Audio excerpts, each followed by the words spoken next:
কখনো কখনো আমরা চায়ের জন্য অপেক্ষা করি না, আমরা অপেক্ষা করি একজন মানুষের জন্য। ভাবি একটু বসবো, ২ কাপ চায়ের ধোঁয়ায় কিছু গল্প হবে, কিছু হাসি হবে, কিছু না বলা কথাগুলোও বলা হবে। কিন্তু সবাই একই উদ্দেশ্য নিয়ে বের হয় না।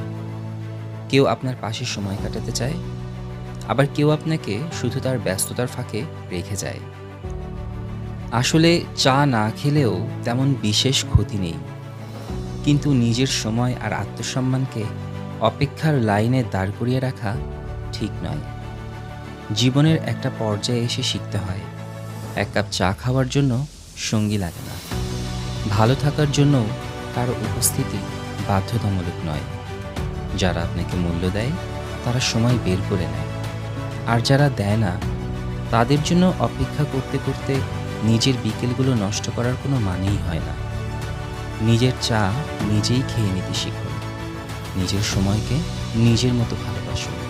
কারণ একা বসে খাওয়া ১ কাপ চা অবহেলায় অপেক্ষা করে থাকা ১০ কাপ চায়ের চেয়েও অনেক বেশি মর্যাদার, অনেক বেশি শান্তির।